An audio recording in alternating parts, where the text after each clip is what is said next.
uJesu lo kwakuyesinye nje seyiphathimandla zalapha ya under umbuso wamaRoma lo ekuthiwa phecelezi iRoman Empire.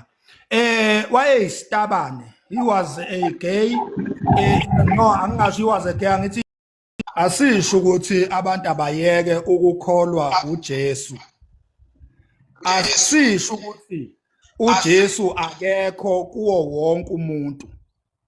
Kukodwa thina sikushoyo sithi uma ngabe uJesu engezogcina kuwe kuphela sewuzofaka nathi kulento yakho kaJesu. Sipruveleke phela thina iexistence yakhe. Angithi manje awusamgcini kuwe lo Jesu wakho. Usufaka nathi manje. Usuzotshela thina umemezela thina ngalo Jesu wakho. Sipruveleke thina ngoba silandeli into esingayazi. Asilandeli into esingayiboni. Asilandeli into esingayizwa. So wena mangabe uyamazi uJesu, uyambona uJesu, uyamuzwa uJesu.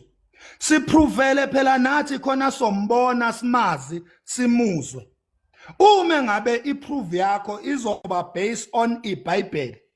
Lilethe phela iBhayibheli lelo ungazosimemezela ngama empty words. Letha ama words from the Bible so that we will understand you ukuthi standing point sakho sithi uJesu uya exista ngoba izwi lithi.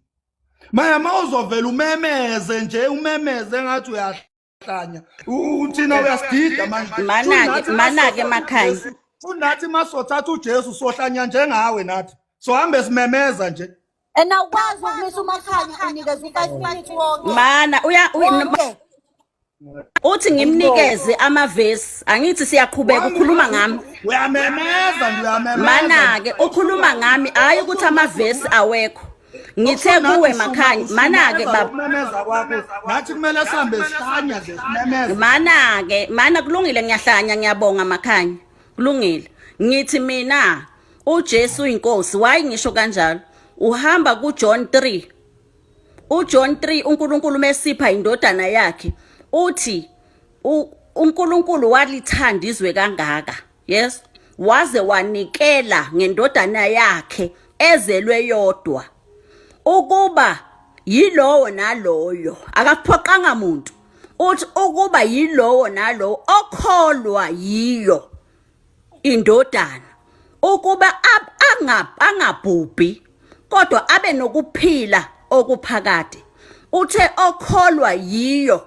indodana yes iBhayibheli le uJohn 3 iBhayibheli lisho njalo uJohn 3 lo omkhothayo usho izinto ezimbili kuwe okokuqala ufike wathi uJohn 3 okwesibili wawusuthi uNkulunkulu uthi imake lapha kuJohn 3 ubani okhulumayo uNkulunkulu noma uJohn ngoba ubala abantu ababili phela manje ukhuluma bani kusho uNkulunkulu noma kusho uJohn mana ke makhanya ngisekuwe iBhayibheli is not a novel you understand phendula umbuzo Nkosi yami phendula umbuzo mana ngicela ukuthi ungalwi angithi mina ukhuluma nami mina umuntu iBhayibheli engilazi umbuzo ngithi mina kuwe uNkulunkulu hamba kuJohn 3 uJohn akunama prophets laba oJohn no bani ababhaliwe lapha kunama prophets aloba izincwadi zezinto ezazenzeka before you understand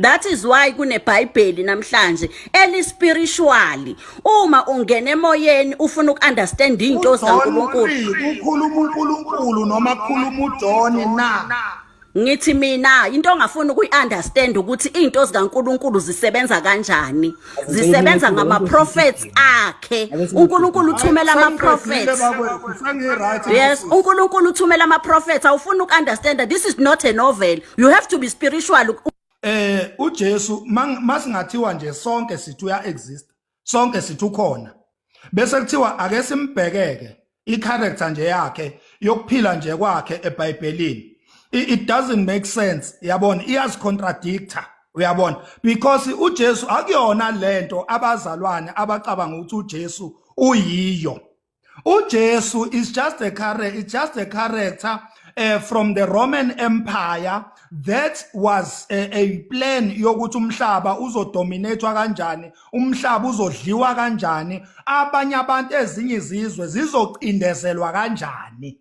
Kwasetshenziswa le character le eyayihlonishwa kakhulu laphana under Roman Empire, le eyabe seyibizwa nge-English kwathi uJesus. Uyabona? And then uma ngabe ubheka uJesus ke eBhayibhelini, lo obizwa ngoJesus eBhayibhelini, uvela eyizinto ezihlukahlukene ezingahlangani. Uyabona? Uyavela enolaka olubi oludestroyayo, uyavela enothando olukhulu olugcwele amabhakede, uyavela enamanga, uyavele neqiniso. Okukhombisa ukuthi lezi zinto engishoyo ke njengoba ngikhuluma nje izinto engingayiprova ngokweBhayibheli. Ngifuna ukutshela nje abazalwane ukuthi lezi zinto engishoyo izinto engingayiprova ngokweBhayibheli labo. Uyazi leyo nto leyo ithi ayisilidele kancane ukuthi sidonse sihlephule kancane lapha emlandweni. Ngoba uma ukhuluma ngoJesu mhlawumbe ake simchaze lo Jesu esithi iRoman character noma esithi iRoman Empire's character ukuthi wayephila impilweni wayewubani. UJesu lo kwakuyesinye nje seyiphathimandla zalapha ya under umbuso wamaRoma lo ekuthiwa phecelezi iRoman Empire. Wayeyisitabane. He was a gay. No, angasho he was a gay. Angithi he was a homosexual. He was a homosexual. Babephila nje ngeyiqila. Babe trade ngeyiqila. Babephila ngalento ekuthiwa i-slave trade. Uyabona?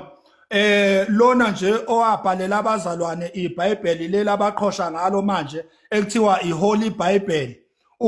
Inkosi uJames, uKing James, inzalo yakhe lo baba lo owayesitabane ekuthiwa uJesus.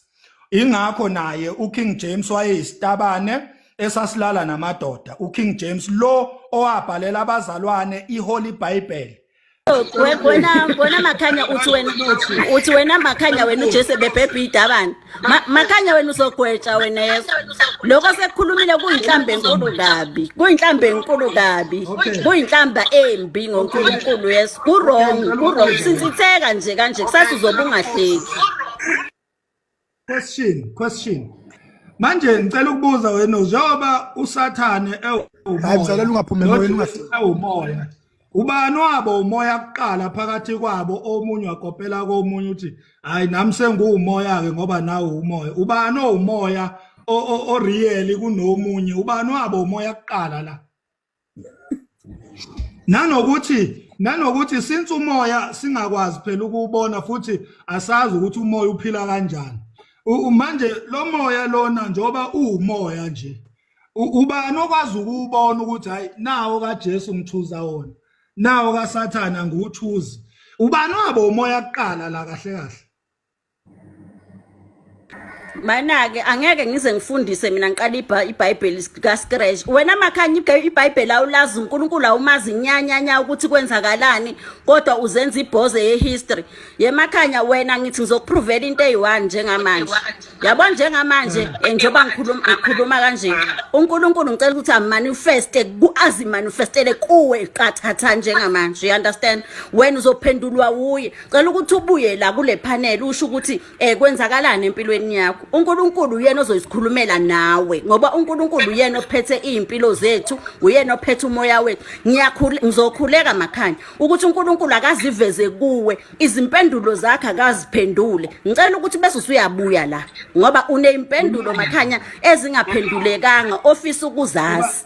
Akukho wrong ke lokho kodwa ngiyacela ukuthi uNkulunkulu ngicela ukuthi uNkulunkulu akukhanyisele ukuthi ukhona noma ke ngoba it's like uNkulunkulu kuwakekho wena uJesus Christ awumazi wena wazi isitaba nje ade sibhejo kulungile ke Makhanya kodwa uNkulunkulu ngoba ukhona uyaphila.